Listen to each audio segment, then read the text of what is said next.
오늘 우리에게 주시는 말씀은 유다서 1장 5절에서부터 16절까지 말씀입니다. 너희가 본래 모든 사실을 알고 있으나 내가 너희로 다시 생각나게 하고자 하노라. 주께서 백성을 애굽에서 구원하여 내시고 후에 믿지 아니하는 자들을 멸하셨으며 또 자기 지위를 지키지 아니하고 자기 처소를 떠난 천사들을 큰 날의 심판까지 영원한 결박으로 흑암에 가두셨으며 소돔과 고모라와 그 이웃 도시들도 그들과 같은 행동으로 음란하며 다른 육체를 따라가다가 영원한 불의 형벌을 받음으로 거울이 되었느니라. 그러한데 꿈꾸는 이 사람들도 그와 같이 육체를 더럽히며 권위를 업신여기며 영광을 비방하는도다. 천사장 미가엘이 모세의 시체에 관하여 마귀와 다투어 변론할 때 감히 비방하는 판결을 내리지 못하고 다만 말하되 주께서 너를 꾸짖으시기를 원하노라 하였거늘. 이 사람들은 무엇이든지 그 알지 못하는 것을 비방하는도다. 또 그들은 이성 없는 짐승같이 본능으로 아는 그것으로 멸망하느니라. 화잇을 진저 이 사람들이여 가인의 길에 행하였으며 삭을 위하여 발람의 어그러진 길로 몰려갔으며 코라의 패역을 따라 멸망을 받았도다. 그들은 기탄 없이 너희와 함께 먹으니 너희의 애찬의 암초요 자기 몸만 기르는 목자여 바람에 불려가는 물 없는 구름이여 죽고 또 죽어 뿌리까지 뽑힌 열매 없는 가을나무여 자기 수치의 거품을 뿜는 바다의 거친 물결이여 영원히 예비된 캄캄한 흑암으로 돌아갈 유리하는 별들이라. 아담의 7대 손 에녹이 이 사람들에 대하여도 예언하여 이르되 보라 주께서 그 수만의 거룩한 자와 함께 임하셨나니 이는 무사람을 심판하사 모든 경건하지 않은 자가 경건하지 않게 행한 모든 경건하지 않은 일과 또 경건하지 않은 죄인들이 주를 거슬러 한 모든 완악한 말로 말미암아 그들을 정죄하려 하심이라 하였느니라. 이 사람들은 원망하는 자며 불만을 토하는 자며 그 정욕대로 행하는 자라. 그 입으로 자랑하는 말을 하며 이익을 위하여 아첨하느니라. 오늘 이 시간은 멸망의 새 갈림길이라는 제목을 가지고 하나님 말씀을 증거하도록 하겠습니다. 저와 여러분이 함께 유다서의 말씀을 함께 읽었는데요. 유다서는 여러분들이 아시는 바와 같이 예수님의 형제 중 하나인 유다가 쓴 서신서입니다. 성경을 보면은 예수님의 형제 두 사람이 쓴 서신서를 우리가 볼 수 있죠. 하나는 전에 나눴던 야고보서, 또 하나는 바로 이 유다서가 되어지는데, 이 유다서를 함께 접하면서 이 안에 있는 내용의 구조를 보면은 이 내용의 구조가 베드로후서 2장의 내용과 흡사한 것을 알 수 있습니다. 왜 흡사했을까 살펴보면 그들에게 감동을 주신 이가 한 분이신 하나님, 동일한 분이었기 때문에 동일한 메시지가 선포됐음을 알 수 있고, 그때 당시에 교회 안에 침투하며 교회를 어지럽혔던 세력들이 같았기 때문에 그 동일한 메시지가 선포되어졌다는 겁니다. 교회 안에 몰래 들어온 거짓 사도가 사람들을 어지럽히고 혼란을 야기시켰는데 그들은 영지주의자들이었어요. 영지주의가 뭐냐면 어떤 일종의 영적인 깨달음을 강조하는데, 이 영적인 이 깨달음의 근거가 말씀이라면 참 괜찮겠어요. 근데 말씀이 아니라 자신들의 어떤 감각적인 눈으로 보여지는 환상, 어떤 일종의 체험들을 근거하며 이러한 체험을 강조하는데 가장 중요한 예수 그리스도를 만나는 체험은 이들은 거부했다는 사실입니다. 그래서 이들이 교회 안에 들어와서 너네들의 사는 인생은 단 한 번밖에 없기 때문에 너네들의 삶을 위하여서 최선을 다하되, 우리는 육체라고 하는 한계, 죄성을 갖고 있기 때문에 죄를 짓는 건 당연한 것이기에 모종의 깨달음이 오기까지 계속 노력해야 되고, 그 깨달음이 온 다음에는 우리는 완전한 자가 되어졌기 때문에 마음대로 살아도 된다. 어찌 보면 오늘날 구원파 교리하고도 비슷한 모습이 그들에게 있었고, 더 큰 문제는 그런 말도 안 되는 교리를 내세운 것뿐만이 아니라 제일 중요한 기독교의 핵심이 무엇이죠? 예수 그리스도. 예수 그리스도의 십자가 구속의 사건을 그들은 터부시하고 예수를 우리의 마음에 모시고 하나 되어지는 것들을 거부했다는 거예요. 그런 움직임이 교회 안에 가득 차게 되면서 그들을 중심으로 많은 사람들이 이탈을 했고 도덕적인 그런 방종과 그리고 윤리적으로 타락한 모습들, 세상이 보기에도 혼탁하고 더럽고 추악한 모습이 교회 안에 들어오게 됐다는 거예요. 그러한 그들의 잘못되어진 그 교리를 선포한 것으로 교회는 어둠 속에 갇히게 됐는데, 이런 부분 속에서 예수님의 형제였던 유다는 어찌 보면은 자신의 형을 하나님의 아들로 고백하는 것은 진짜 은혜를 받지 않으면 불가능한 거예요. 어렸을 적 같이 자라났던 형이 하나님의 아들이 되어지는 것, 말씀에 압도되어졌기 때문에 그가 하시는 그 모든 말의 의미와 뜻을 알았기 때문에 그분이 분명 완전하신 사람이지만 완전하신 하나님으로 이 땅에 오셨다는 것을 유다는 믿었다는 거예요. 그리고 형을 쫓아다녔던 게 아니라 하나님의 아들을 쫓아서 복음을 증거했던 자라는 거예요. 그래서 자기는 실제 바로 하나님의 아들을 만난 자로서 그를 인격적으로 만나야 우리가 그가 오시는 날인 재림을 기다리게 된다. 그 메시지를 줬다는 거예요. 오늘 우리가 이 말씀을 함께 나누면서 오늘날도 마찬가지예요.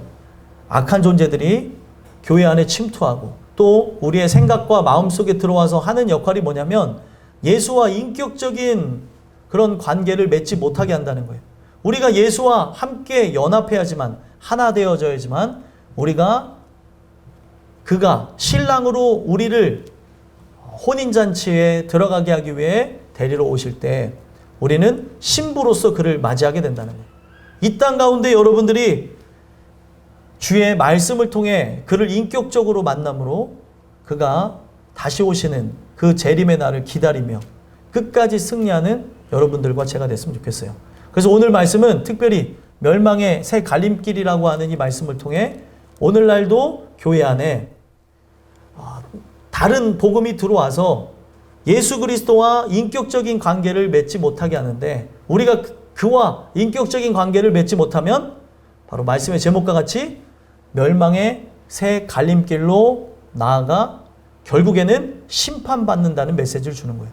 오늘 이 메시지를 통해 여러분들이 심판의 대상이 아니라 바로 은혜와 긍휼의 대상이요, 저 영원한 천국에 분깃을 받게 되어지는 기업 물을 자들이 되는 귀한 은혜의 사람들이 되셨으면 좋겠습니다. 그래서 오늘 본문을 보시면은, 오늘 본문은 그때 당시에 교회 안에 몰래 들어온, 교회를 어지럽혔던 이단자들, 바로 영지주의자들, 그리고 예수와 무관했던 그들을 역사적인 세 가지 판례, 역사적인 세 가지 심판의 이야기들을 그들에게 전달하면서 그들을 쫓아가게 되면 과거에 있었던 세 가지 심판과 같이 심판을 맞이할 것이다 라는 메시지를 주면서 시작한다는 거예요. 그럼 어떤 심판이 있었는가 한번 살펴볼까요?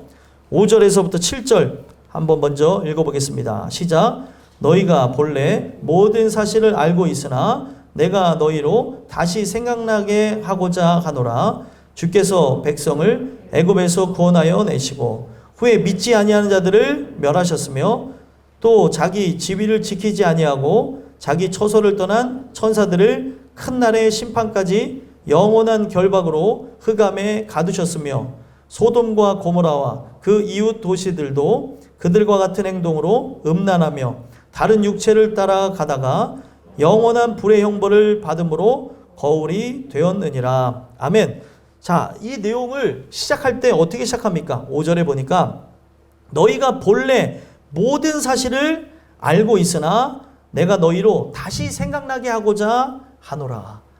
이 모든 내용을 이들은 이미 알고 있어요. 알고 있는 내용을 다시금 그들에게 주지시켜 주면서 너네들이 이 말씀에 대한 주된 그 뜻을 정확하게 알지 못하면 이전에 있었던 세 가지 심판의 모습과 같이 너희들 또한 심판에 들어가게 될 것이다. 이런 메시지를 주고 있다는 거예요.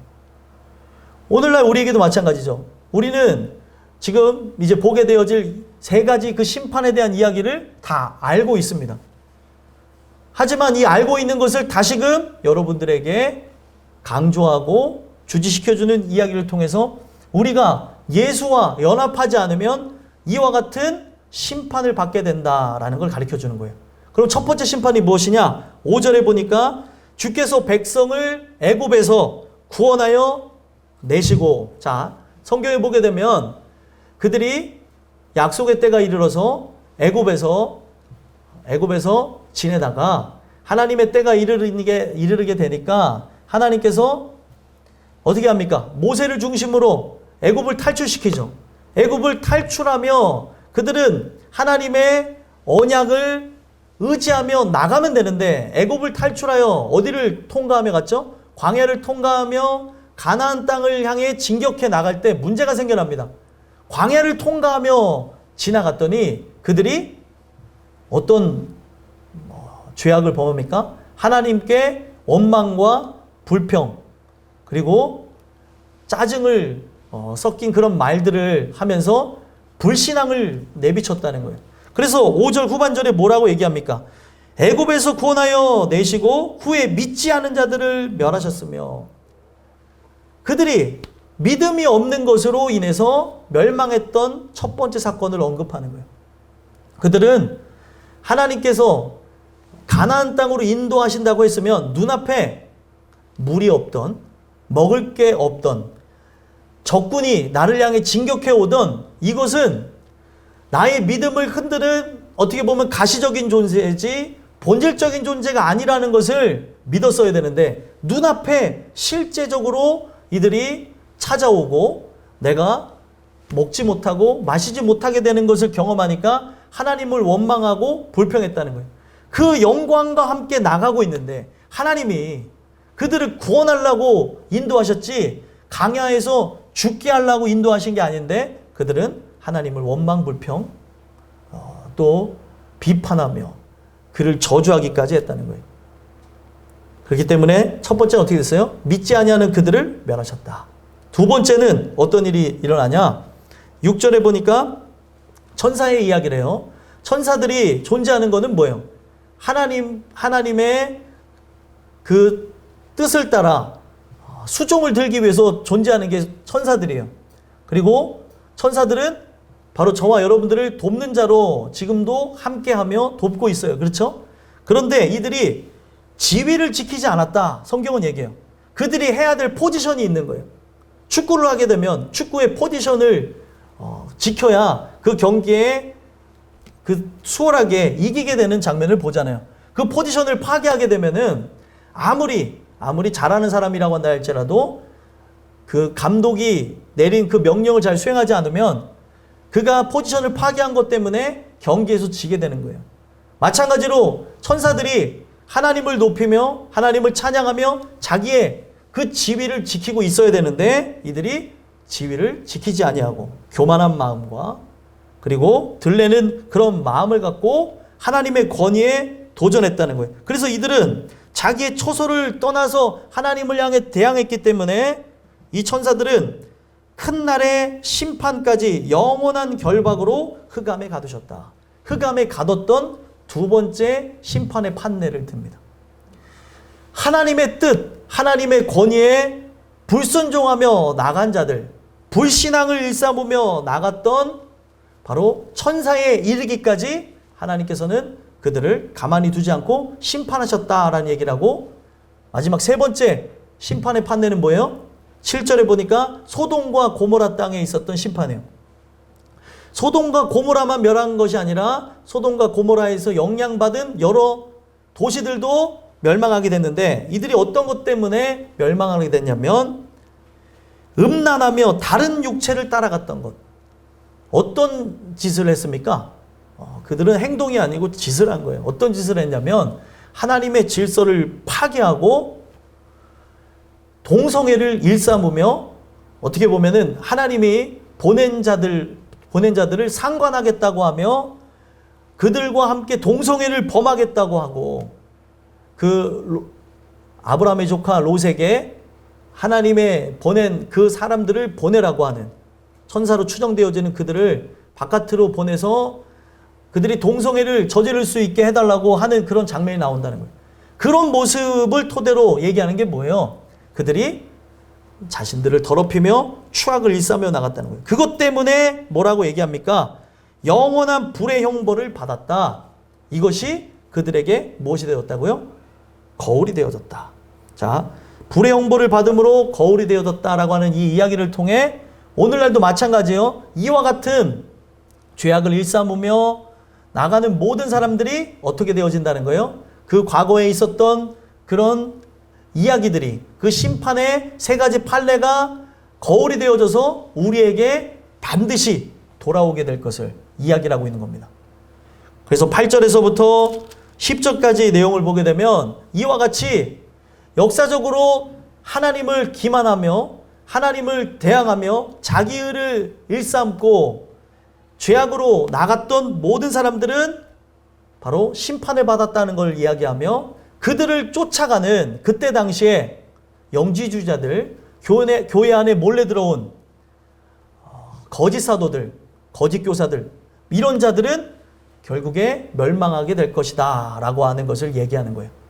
그들과 같은 동일한 선상에서 그들을 이야기하고 있고, 왜 제가 과거에 유다가 활동했을 당시에 거짓 사도의 이야기, 어떻게 보면은 교회를 어지럽힌 영지주의자들의 이야기를 하냐면 오늘날도 마찬가지예요. 교회 안에서 우리가 교제 나누고 만나야 될 대상이 예수 그리스도인데 예수 그리스도와 연합하지 않고 이 교회만 다닌 거에 목적을 두는 사람들이 있다는 거예요.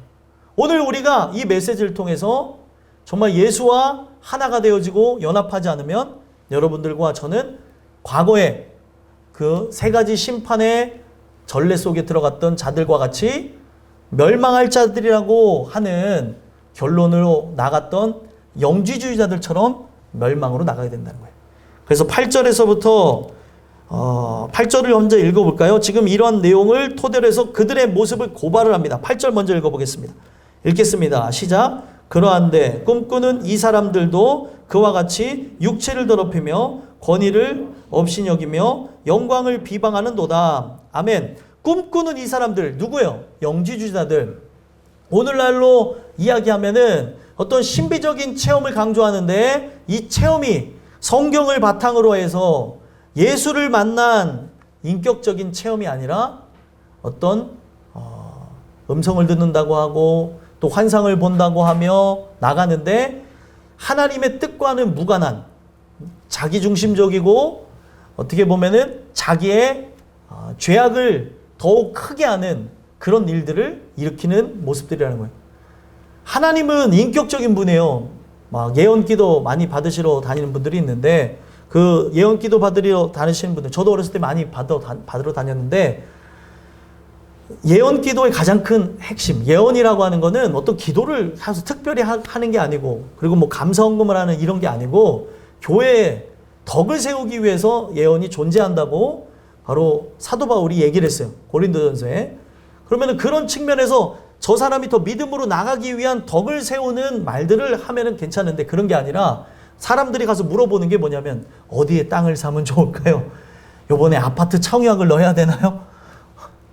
요번에 우리 아들이 대학에 붙을까요? 그런 식으로 나가는 사람은 안 된다는 거죠. 그런 부분으로 마치 무당한테 가서 물어보듯이 그런 일들을 했던 사람들이 있습니다. 마찬가지로 이러한 잘못되어진 신비주의와 결합한 그런 영지주의들이 어떤 영적인 깨달음을 요구하는데 성경의 가치를 둔 깨달음이 아니라 자기를 높이고 자기를 드러내는 자기 성공을 위한 깨달음으로 나갔다면 이건 가짜라는 거예요. 그래서 그때 당시에 이들은 많은 신비적인 체험을 했던 사람들, 그래서 꿈꾸는 사람들이라고 하는데 많은 이상을 보고 그리고 잠을 자면서 하나님의 계시를 받는다고 하는데 제일 중요한 예수를 마음에 모시기를 거부하고 자기의 뜻을 내세웠다는 거예요. 자, 과거는 이런 사람들이 많았고 요 근래에도 이런 사람들이 많았는데 요즘에는 어떤 자들이 또 교회 안에 문제가 되어지냐면 과거는 어떤 영적인 이런 체험을 강조하면서 죄악으로 일삼아 나간 사람들이 많았다고 한다면 요즘에는 사람들이 이성이 더 발달하게 되면서 이러한 영적 체험들은 강조하지 않는데 문제가 생겼는데 어떤 문제가 생겼냐? 허망한 꿈을 꾸는 사람들이 있어요. 주께서 우리 인생을 대박나게 할 거다. 그냥 복되게 할 거다. 잘되게 할 거다. 하나도 노력도 하지 않는데 어떻게 될 거다. 그리고 이러한 결과를 맞이할 거다. 라고 하는 허망한 꿈을 꾸는 사람들이 교회 안에 많다는 거예요. 오늘날 우리가 주의 안에 거하고 내가 나에게 주신 그 달란트를 따라서 순종하며 나가지 않는데 되어지는 일들은 없어요. 근데 어떻게 되겠지라는 생각. 훗날에 하나님이 당신을 세울 겁니다. 세계적인 사람이 될 것입니다. 근데 그 사람이 막 그렇게 그런 꿈을 꾸고 그런 꿈을 갖는 그 사람들의 공통점이 뭐냐면 그 사람들이 그런 역량을 기르고 하나님의 도우심을 구하며 나가면 좋겠는데 그런 게 아니라 허황된 꿈을 꾸는 사람들이 많더라는 거예요. 오늘날 이같이 나가는 그런 사람들이 갖는 모습이 뭐예요? 8절에 육체를 더럽히며 육체를 더럽혔던 존재들은 어디예요? 소돔과 고모라 땅의 사람들. 그리고 그 다음에 나오는 게 뭐죠? 여기 권위를 업신여겼다는 것. 권위를 업신여겼다는 건 뭐예요? 천사들이 하나님이 그 주신 그 포지션을 지켜야 되는데 대항하며 나갔던 그런 모든 모습들. 그리고 영광을 비방하는 모습. 영광을 비방했던 모습은 뭐예요? 이스라엘 백성들이 광야를 향해 진격해 가도록 애굽에서 하나님이 그들을 구출해 내셨을 때 그 광야 가운데서 하나님의 뜻을 구하며 나가야 되는데 하나님의 영광을 비방했다는 거예요. 하나님이 뜻이 있어서 그들을 부르셨을 거 아니에요. 그죠? 가나안 땅에 불러들이기 위한 하나님의 뜻이 있는데 그걸 믿지 못하고 비방하며 그 하나님께 불평불만으로 나갔다는 거예요. 그래서 성경에 보게 되면 민수기 역사를 보게 되면 민수기에 바람광야 행진과 함께 10장에 출발해요. 그런데 막 나팔 소리와 함께 영광스럽게 출발을 합니다. 근데 11장서부터 어떤 일이 일어납니까?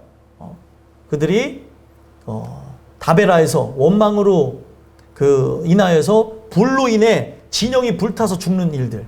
그리고 기브롯 핫다와라고 하는 그런 장소에 지명이 생겨나는데 고기를 못 먹는다고 불평불만하는 거예요.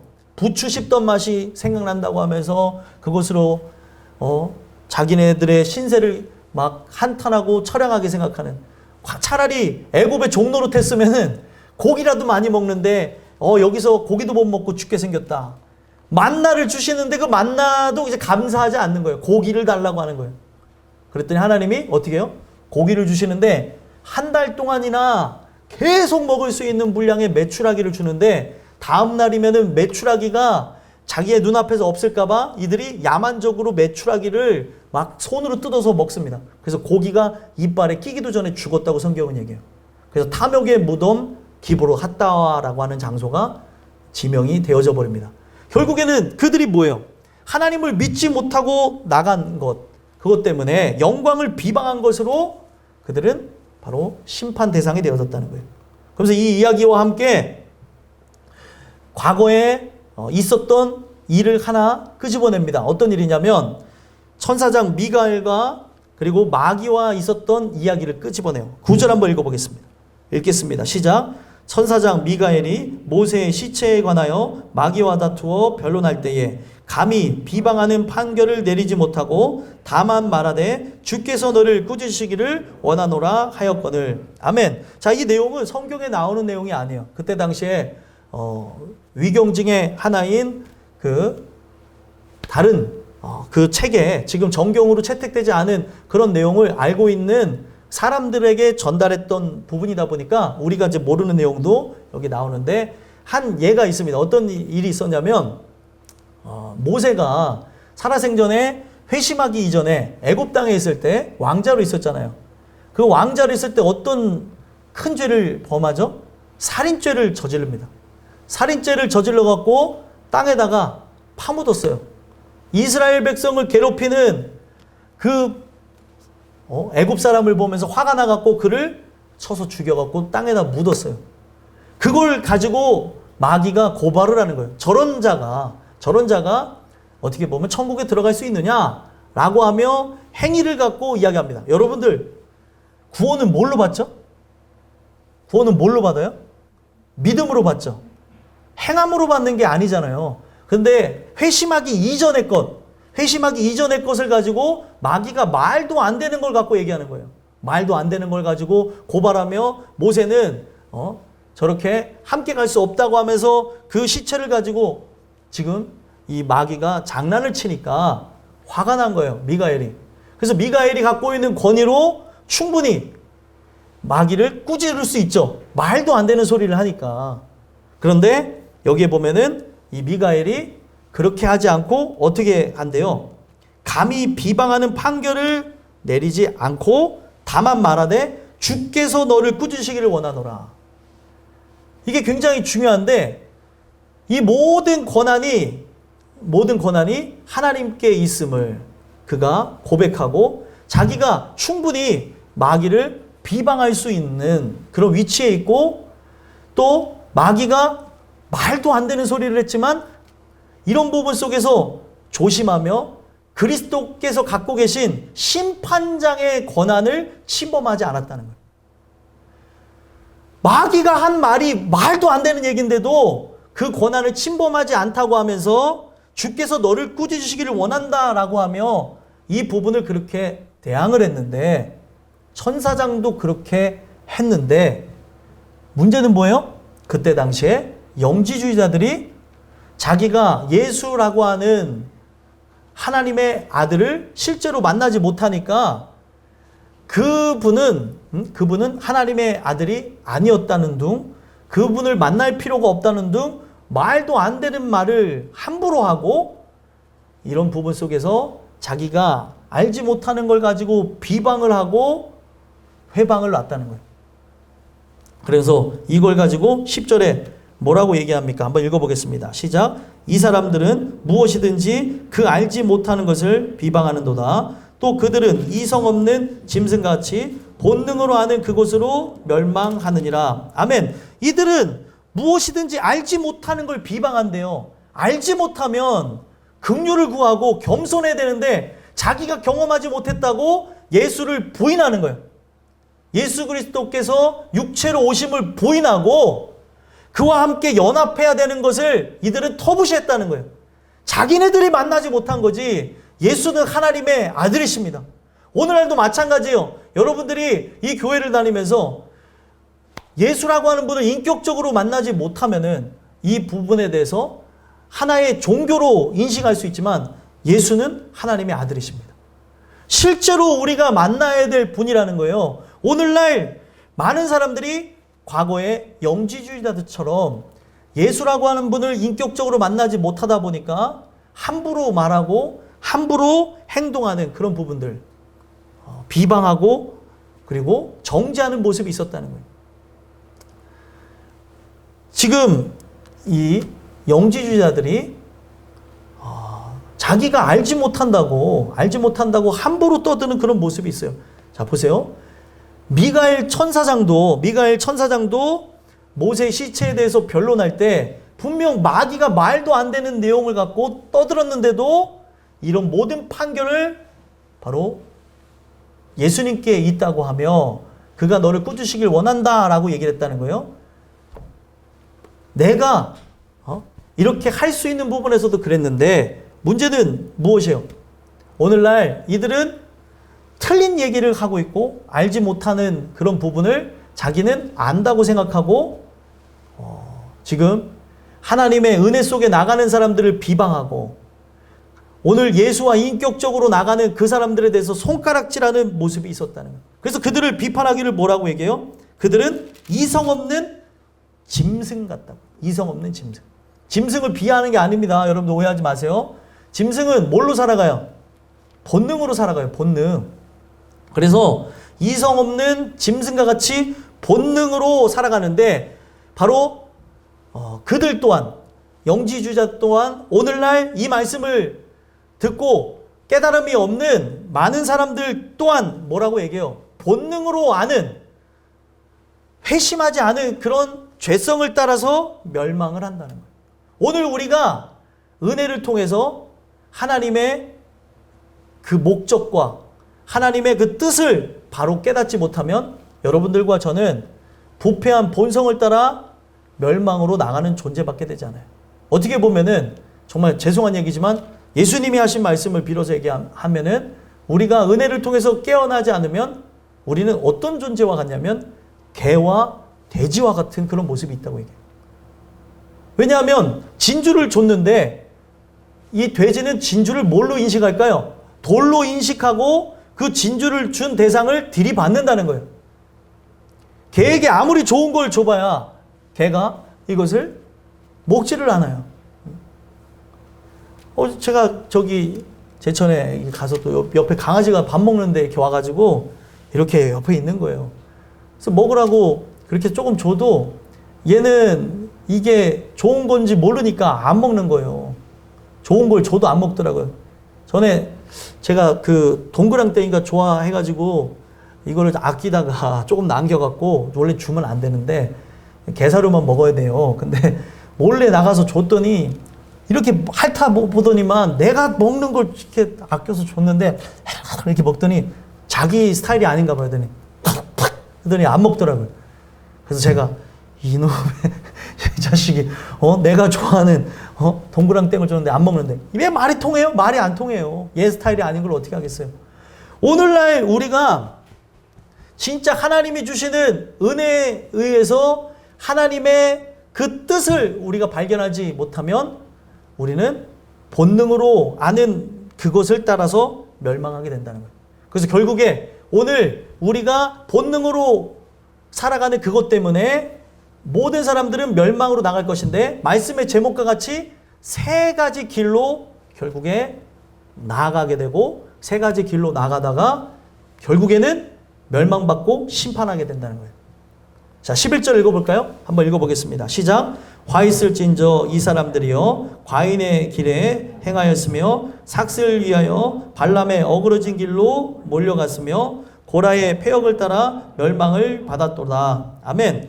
자, 여기 보니까 화 있을진저 이 사람들이요 이렇게 얘기하죠. 누가 화를 받아요? 영지주의자와 같은 자들. 누가 화를 받아요? 그들과 같이 동일하게 예수와 인격적인 관계를 맺지 않은 자들. 예수님이 어떤 분이에요? 길, 진리, 생명이죠. 그를 말미암지 않고는 아버지께로 갈 자가 없어요. 그런데 그를 인격적으로 만나지 아니하고 교회를 다니는데 이것을 위하여서 오늘도 긍휼을 구하며 나아가고 예수 만나기를 우리가 소망하며 나가야 되는데 그러지 않고 이것에 대한 가치를 못 느끼고 나간다면 결국에는 모든 사람은 멸망하게 될 것인데 어떤 모습으로 멸망하냐? 세 부류로 나눠집니다. 첫 번째, 여기 11절에 뭐라고 나옵니까? 가인의 길로 행하다가 멸망하게 된다. 가인의 길. 가인이 어떤 길을 걸었습니까? 가인은 자기의 열심이 있었던 사람이에요. 그가 열심을 갖고 하나님 앞에 섬긴다고 했지만 아벨은 믿음으로 더 나은 제사를 드린 거예요. 믿음의 제사. 자기의 행위가 아닌 믿음으로 드린 그 제사를 옆에서 바라보면서 왜 내가 열심으로 드렸는데 왜 나의 제사는 받지 않는가? 그의 분노가 하늘 끝까지 치밀르다가 어떤 짓을 하게 되어지죠? 바로 자신의 사랑하는 동생을 돌로 쳐 죽입니다. 최초의 살인자가 되어지고 최초로 하나님이 이 행하시는 그 예배 받으시는 이 부분에 대해서 반기를 든 자예요. 내가 이렇게 열정적으로 하는데 왜 나의 예배를 받지 않냐? 나의 의를 드높이고 결국에 가인은 어떤 길을 걸어갑니까? 회개를 거부합니다. 회개를 거부하되 자기는 이 상태로 나가다 보면은 많은 사람들에게 손가락질 받는 것뿐만이 아니라 죽음의 위협에 놓이게 되어지니까 자기에게 표를 달라고 하죠. 자기 이마에 표를 달라고 해요. 그게 바로 가인이 받은 표예요. 그래서 그 표를 많은 사람들이 확인하게 되면서 가인은 생명은 부지할 수 있었어요. 그러나 그는 어떤 길을 나갑니까? 신에 대해서 대항하는 최초의 사람, 아담과 하와 이후에 신에 대해서 대항했던 최초의 사람, 회의론자, 그리고 내세를 믿지 않는 자, 이 땅 가운데서 자기의에 심취하며 그 심판에서 두려워하지 않았던 최초의 사람으로 유대의 그 일대기를 보게 되면, 유대의 그 전승에 보게 되면 그 가인을 그렇게 묘사를 하더라는 거예요. 오늘날 많은 사람들이 교회 안에 있는데 회개를 거부하는 사람이 있어요. 내가 죄인인데, 내가 정말 죽을 수밖에 없는 존재인데 하나님 나를 도와주세요, 나를 붙잡아 주세요 라고 해야 되는데 이 교회 안에 들어와서 회개를 거부하며 나가는 사람들이 있다는 거예요. 구약에 보면은 회개 거부자들에 대한 심판이 있어요. 오늘날 이런 여러 가지 죄악을 범하는 죄상을, 말씀을 우리가 들음으로 내가 죄인임을 알도록 빛을 비춰주시는데 그 비침을 통하여서 회개를 해야 되는데 인간이 회개를 거부하며 나가는 거예요. 바로 그들이 걸어가는 게 뭐예요? 가인이 걸어가는 길, 멸망의 길이라는 거예요. 이게 첫 번째고요. 두 번째는 삭슬 위하여 발람의 어그러진 길로 몰려갔다. 이게 두 번째요. 성경에 보면은 민수기에 22장에 보면은 모압 왕 발락이 미디안의 선지자였던 발람 선지자를 초청하는 이야기가 납니다. 왜 모압 왕이 발람 선지자를 초청하냐? 이스라엘이 하나님 주시는 은혜에 의해 진격함으로 요단 동편을 정복했다는 소식을 들은 거예요. 얼마나 무서워요. 곧 있으면 자기의 땅도 정복할 것을 그는 알았던 거죠. 그렇기 때문에 이 발락이 발람 선지자에게 저들을 저주해달라. 그러면 내가 당신에게 삭슬 주겠다 그랬어요. 그래서 언덕 위에 올라가서 1, 2, 3, 4, 5차까지 저주를 퍼붓습니다. 근데 저주가 나왔을까요? 안 나왔을까요? 저주가 안 나와요. 입에서 축복의 말이 막 쏟아지는 거예요. 그런데 그 앞에 지금 뭐를 준다고 얘기해요? 모압 왕 발락이 삭슬 준다고 하니까, 많은 보상을 준다고 하니까 그 보상에 눈이 어두워서 하나님을 모르는 존재가 아니에요, 발람 선지자는. 그런데 저 이스라엘을 저주함으로 이 땅 가운데서 편하게 먹고 살고 싶은 그 정욕이 가득 차게 되면서 꾀를 냅니다. 어떤 꾀를 내요? 저들이 우상을 숭배함으로 하나님 손으로 저들을 쳐서 죽이는 그런 안타까운 일을 일어나도록 이것을 발람이 꾀를 내는 거예요. 그래서 바알볼에서 그들이 음행을 저지른 것 때문에 하나님이 그들을 쳐서 수만 명이 죽어요. 하나님은 그들을 사랑하는데 그 사랑하는 그들을 자신의 손으로 쳤으니 얼마나 마음이 아프시고 찢어졌겠냐는 거예요. 그래서 결국에 원수인 발람 선지자를 끝까지 찾아서 죽이는 이야기가 나중에 민수기 32장에 나오게 되는 건데, 그 부분 나중에 읽어보시길 바라고요. 그 부분 속에서 바라봐야 되는 게 뭐예요? 삭슬 위하여서 자기의 종교, 자기의 신앙, 이 모든 걸 팔아버렸다는 거예요. 오늘날로 바꿔서 얘기하면 뭐예요? 먹고 사는 문제, 돈 때문에 신앙을 저버린 사람들을 얘기하는 거예요. 이런 사람들은 멸망으로 나간다는 겁니다. 오늘날 우리가 섬기는 존재가 돈인지 바로 하나님인지를 봐야 된다는 거예요. 근데 여러분들 신앙생활도 하고 싶은 사람들이 대부분이에요. 근데 신앙생활을 하고 싶은데 돈을 버는 것을 포기할 수가 없잖아요. 우리의 삶을 어떻게 포기합니까? 그렇기 때문에 돈을 버는 그러한 최소한의 일을 하다 보니 불신앙을 저지르고 바로 무신론자가 되어지고 불신자가 되더라는 거예요. 대부분의 사람들이 교회를 떠나가게 될 때 바로 그런 거예요. 오늘 우리가 이 내용을 통해서 봐야 되는 게, 나는 삭슬 위하여서 결국에 멸망으로 나갔던 발람 선지자와 같은 자는 아니지. 어그러진 길로 갔대요. 정도의 길을 가야 되는데 다른 길로 갔다는 거예요. 오늘 우리가 이 메시지를 통해서 여러분들 어그러진 길로 나가는 게 아니라 바로 성경이 얘기하는 좁은 문, 좁은 길을 걸어가는 은혜의 사람들이 됐으면 좋겠어요. 여러분들이 이 말씀을 들으면서 나는 아닌데 라는 그런 생각을 갖지 마세요. 오늘 우리가 이 메시지를 통해서 우리 자신들을 하나하나 돌아다 볼 때 우리는 소망이 있는 거예요. 이 메시지를 준 거는 여러분들로 하여금 이 지탄을 하려고 한 게 아니라 우리로 하여금 나의 현주소를 알고 돈을 사랑하지 말고 돈을 섬기지 말고 돈을 사랑함이 일만하게 뿌리가 된다는 거예요.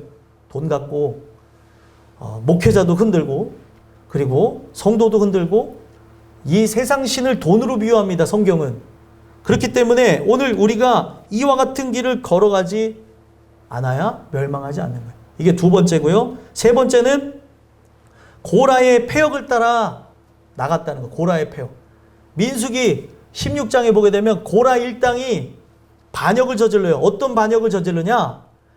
왜 모세와 저 아론계의 그 제사장들만, 특히 아론계의 제사장들 위주로 하나님이 왜 제사를 받으시냐? 나도 제사장이 되고 싶다. 나도 제사하고 싶다라고 하면서 250명이 반기를 들고 일어서요.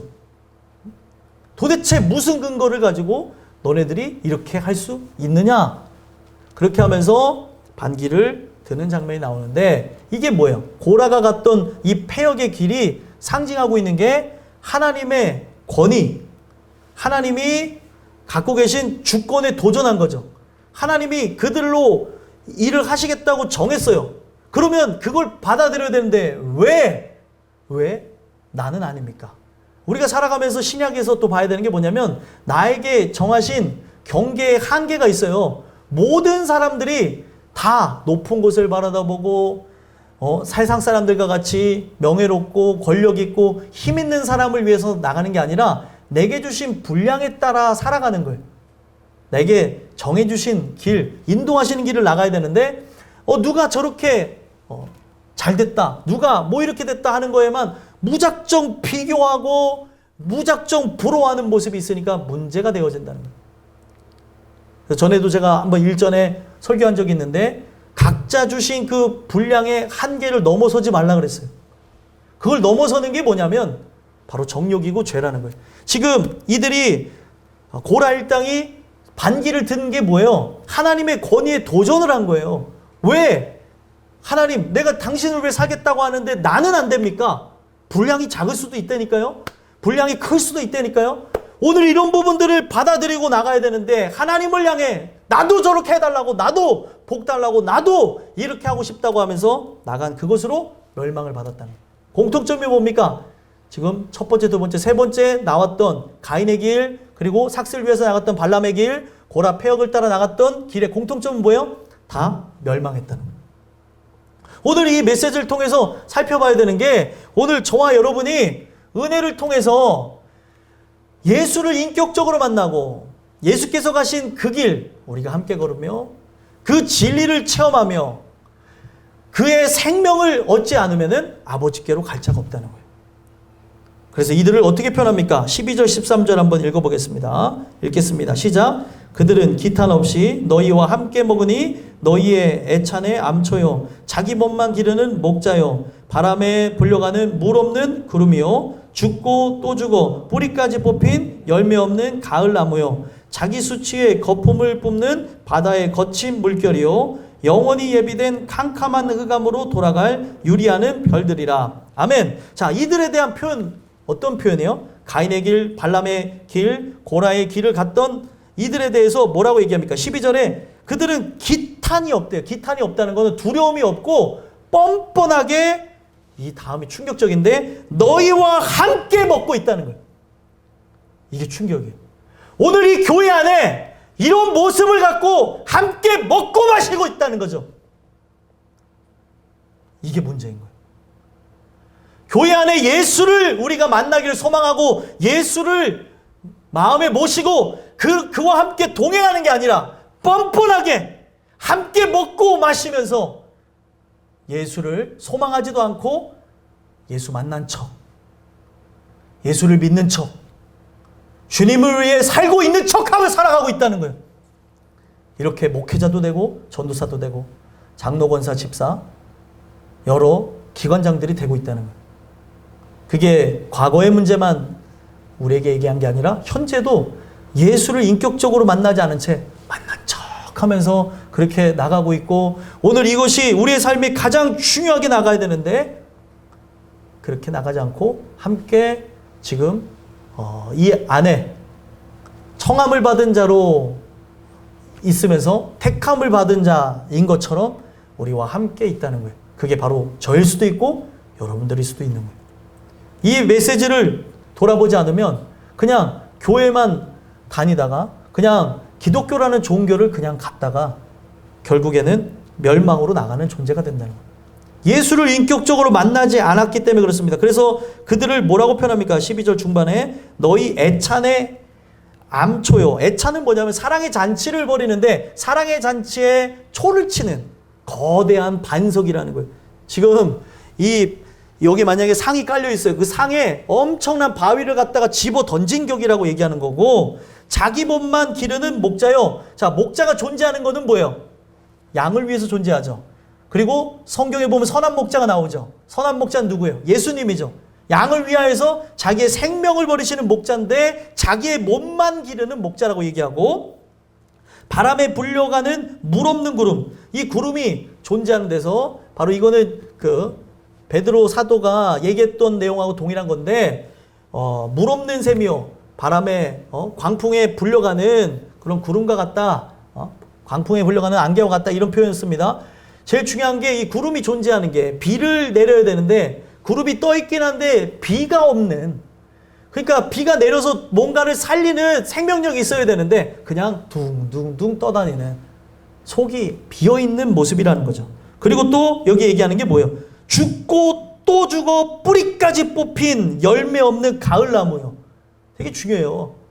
이게 왜 중요하냐면 오늘 인생 속에 말로만 열매가 없다고 얘기하는 사람들이 많아요. 성경에서 얘기를 합니다. 우리를 나무로 비유하는데 그 나무가 바른 열매를 맺어야 되는데 그 열매가 그 없는 것으로, 그 열매가 이상한 것으로 그 나무가 어떤 나무인지, 병든 나무인지 사과 나무인지 배 나무인지를 알 수 있다고 얘기해요. 그래서 예수님은 뭐라고 얘기해요? 그 열매를 보아 나무를 안다 그랬어요. 근데 바로 뽑힌 열매 없는 가을 나무와 같다면 은혜를 구해야 될 거 아니에요. 하나님 도와주세요. 날 좀 붙잡아 주세요. 우리 인생에 아버지, 당신이 주인이 되셔야 되는데, 내가 정말 은혜의 열매를 맺어야 되는데, 바로 믿음의 열매를 맺어야 되는데, 성령의 열매를 맺어야 되는데 각종 더러운 추악한 열매, 파탄의 열매, 그리고 싸움의 열매, 분열의 열매, 오늘 나의 삶 속에 맺혀질 열매가 도대체 뭐냐는 거예요.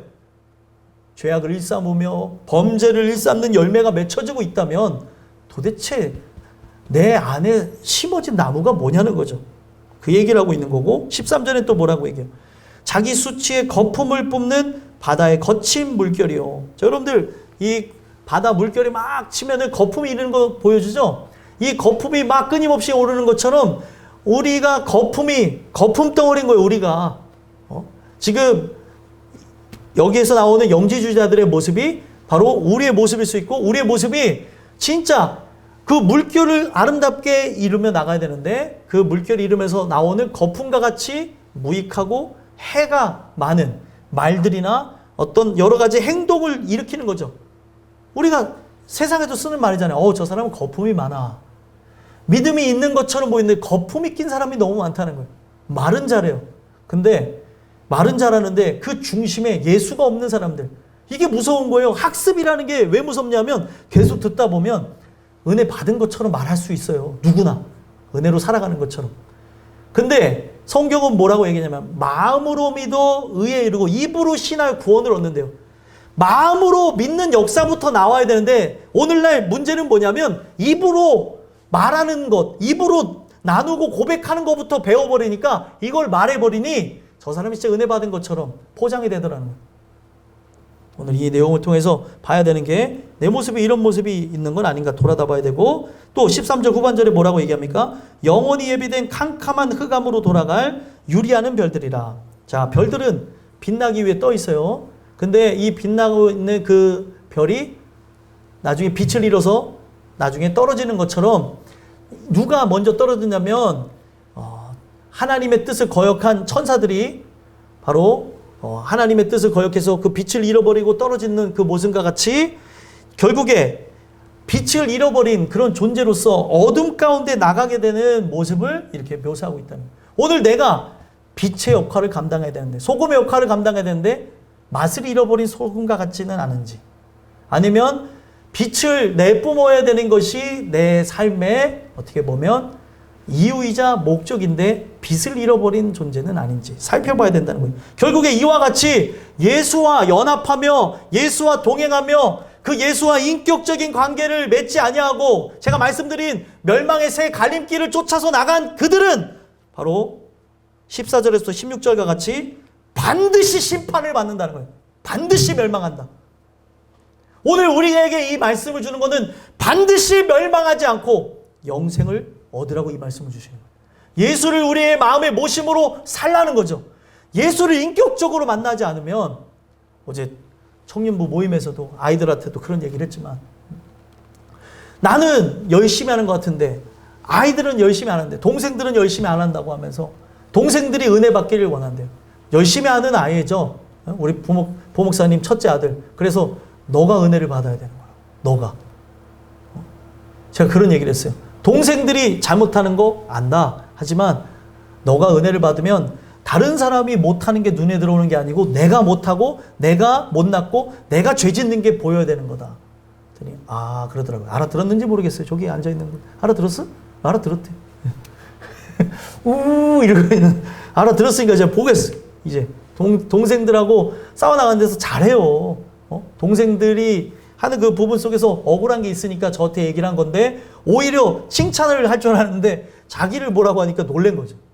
오늘 우리의 인생이 바로 말씀을 통해서 은혜 받으면 다른 이에게 시선이 가는 게 아니라 내가 진짜 은혜로 살아가는가를 본다는 거예요. 은혜로 우리가 예수와 인격적인 관계를 맺지 않으면 바로 마지막 결론 14절에서부터 16절까지 나온 내용처럼 반드시 심판을 받는다는 거예요. 마지막 읽어보겠습니다. 14절에서부터 16절 읽어보겠습니다. 시작. 아담의 7대손 에녹이 이 사람들에 대하여도 예언하여 이르되 보라 주께서 그 수만의 거룩한 자와 함께 임하셨나니 이는 무사람을 심판하사 모든 경건하지 않은 자가 경건하지 않게 행한 모든 경건하지 않은 일과 또 경건하지 않은 죄인들이 주를 거슬러 한 모든 악한 말로 말미암아 그들을 정죄하려 하심이라 하였느니라. 이 사람들은 원망하는 자며 불만을 토하는 자며 그 정욕대로 행하는 자라. 그 입으로 자랑하는 말을 하며 이익을 위하여 아첨하느니라. 아멘. 여기 보면 아담의 7대손이 나와요. 에녹이 나와요. 에녹서에 대한 내용을 좀 차용을 한 거예요. 위경 중에 에녹서가 있습니다. 그건 안 보셔도 돼요. 근데 그걸 차용해서 얘기한 게 에녹은 죽음을 보지 않고 승천한 인물이에요. 성경에 두 사람이 나오죠. 죽음을 보지 않고 승천한 인물. 하나는 에녹이고 하나는 엘리야예요. 그래서 창세기에 등장하는 인물인데 그가 거기에 살아 있었죠. 끝까지. 승천하기 전에 써놨던 그런 책으로 분류된 부분이 있어요. 거기에 나와져 있는 말이 뭐냐면 예수님이 강림하시는 날이 온대요. 재림하는 그때에 수만의 거룩한 자와 함께 임할 것이다. 여기 수만의 거룩한 자가 누구냐면 거룩한 천사들과 함께 또 구원받은 백성들과 함께 임하게 될 것인데 먼저 부르심을 받은 자들이 있을 거 아니에요. 그들이 그렇게 심판의 날에 임하게 되어질 때 15절에 보니까 오늘날 어떤 사람을 심판할 거냐? 경건하지 않은 자. 경건하지 않게 한 모든 경건하지 않은 일, 경건하지 않은 그런 그 죄인들이 주님을 거슬렀던 것, 거슬러서 완악한 말을 하며 오늘날 진짜 복음에 사로잡힌 자로서 내 말이 정말 보배로워야 되고 향기가 나는 것과 같아야 되고 그리스도를 높이는 그런 말이 돼야 되는데 더럽고 추악하고 남을 비방하고 욕하고 자랑하는 이런 부분들 때문에 결국에 멸망하게 된다는 거예요. 그래서 이들의 특징이 뭐냐? 아까 말씀드렸던 가인의 길, 발람의 길, 그리고 고라의 길로 나간 이들의 죄가 뭐냐? 16절에 나와요. 이렇게 나간 자들은 다 멸망한다는 거죠. 16절에 뭐래요? 원망하는 거. 자, 광야에서 원망해서 죽었어요. 그리고 불만하면서 불에 타 죽었습니다. 불만을 토하는 자들. 그리고 정욕대로 행하는 자. 정욕대로 행하는 자들이 뭐예요? 저기에 아까 전에도 나왔던 발람의 어그러진 삭슬 위하여서 돈 때문에 돈에 팔려 나갔던 그 사람들, 그리고 자기 욕심에 의해서 나갔던 그 사람들 이야기하는 거고, 그리고 고라의 폐역으로 나갔던, 자기를 자랑하고 자기의 정당성을 주장했던 고라 일당은 자기네들이 아무리 우수하다고 생각한다 할지라도, 그 자기를 스스로 자랑하며 높였을지라도 하나님이 그들을 제사장으로서 분류하지 않았어요. 거룩이라고 하는 것은 그들이 갖고 있는 행위로서 거룩을 얘기하는 것이 아니라 하나님이 분류한 자가 거룩한 자가 되는 거예요. 그래서 거룩이라고 하는 이 말이 결국에 분리하다는 말에서 나왔어요. 세상으로부터 떨어져 나간 분리. 하나님께서 구별하다라고 하는 게 바로 거룩의 기원인 거죠. 그래서 아론의 계열을 그냥 하나님이 그렇게 구분 지으신 거예요. 구별한 거죠. 근데 자기네들이 볼 때 자기네들이 더 거룩하다고 생각하면서 자랑하는 말을 토했을지라도 이건 고라의 폐역의 길이고, 자기의 이익을 위하여 아첨하며 나갔지만 멸망으로 나갔다는 거예요. 오늘 이 메시지가 여러분들 안에 들려지고 있다면, 오늘 우리가 정말 말씀드렸던 멸망의 새 갈림길, 결국에 그와 같은 길로 나가게 되면 어떻게 된다는 거예요? 반드시 멸망한다는 것을 우리에게 얘기해 주고 있습니다. 오늘 이 메시지가 여러분들한테 들려져서 그냥 교회 안에 온 것만 만족하지 마시고 말씀을 듣기를 소망하시고, 말씀을 듣고 돌아보셨으면 좋겠고, 말씀을 듣고 긍휼을 구하는 기도를 올리심으로 여러분들의 삶에 변화가 나타났으면 좋겠어요. 이 말씀은 누구가 듣기 위한 말씀이 아니고 바로 나를 듣게 하기 위한 말씀이다. 그걸 기억하시고 살게 되어지는 여러분들과 제가 되기를 간절히 소망합니다. 기도하겠습니다.